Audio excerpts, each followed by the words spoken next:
مين فينا يقدر يقاوم التين الشوكي في عز حر الصيف وعربيات التين اللي مالية الدنيا؟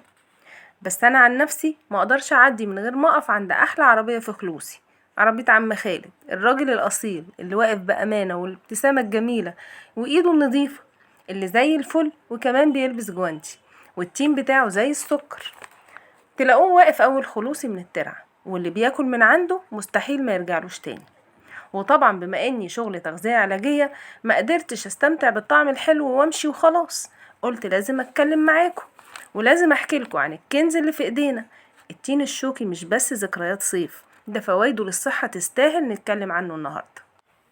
معاكم ايمان الجندي، استشاري تغذية علاجية، سمنة ونحافة ورياضيين، حوامل ومرضعات، اطفال وبالغين وكبار سن وذوي امراض مزمنة. التين الشوكي مش بس فاكهة صيفية حلوة، ده كمان مليان فوايد عظيمة وخصوصا في الحر اللي احنا فيه الايام دي. طب ايه هي فوائده؟ تعالى يا سيدي اقولك. اول حاجة بيقلل الامساك وبينقي البشرة وبيدعم المناعة، لا وكمان بيظبط السكر في الدم. في ناس بتخاف تاكله عشان البذر اللي موجود جواه، وخصوصا الناس اللي عندها مشاكل في القولون. لكن الحقيقة ان البذر اللي موجود جوه التين عبارة عن الياف، مليان الياف. الالياف دي بتساعد على الهضم وبتساعد في تنظيف القولون، وكمان بتنشط حركة الامعاء.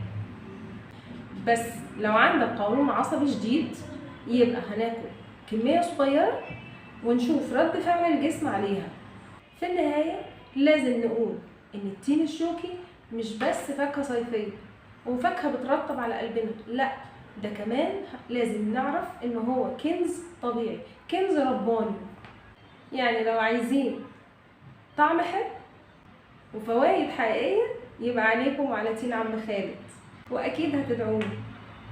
قولولي بقى في الكومنتات مين بيحبه زي كده، ومين كان عنده قولون وبيخاف ياكله وابتدى ياكله بعد ما شاف الفيديو.